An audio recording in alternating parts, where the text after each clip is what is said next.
Climate change is not a problem of the future, it is happening right now. We hear about floods, droughts, cyclones, and rising sea levels almost every day.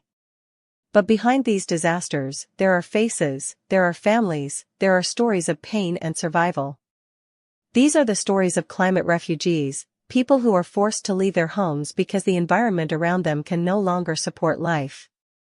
Imagine a farmer whose crops fail every year because of drought.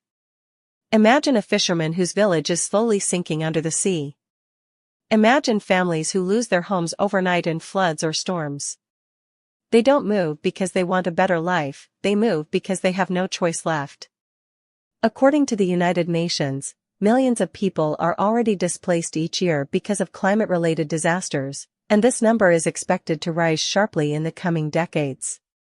These people are often the poorest and most vulnerable. They lose not just their houses but also their culture, their community, and their identity.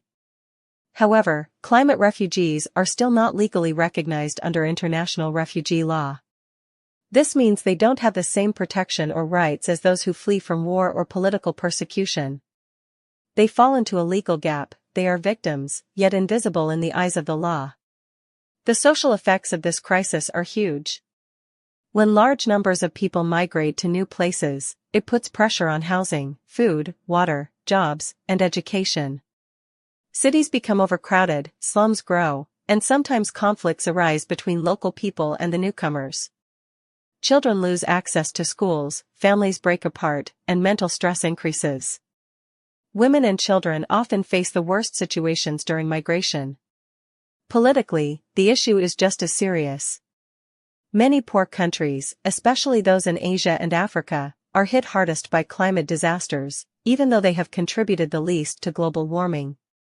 Meanwhile, rich and developed nations, which have caused much of the pollution, are often unwilling to take responsibility or provide shelter to climate migrants. This creates a major global injustice. Those who suffer most are those least responsible. Governments around the world are now facing tough questions. Who should provide help? Who should be held accountable? Should new laws be made to protect climate refugees? These are not just environmental questions, they are moral and political ones. But there is still hope. If countries work together, if we reduce carbon emissions, invest in renewable energy, and prepare communities for disasters, we can reduce forced migration.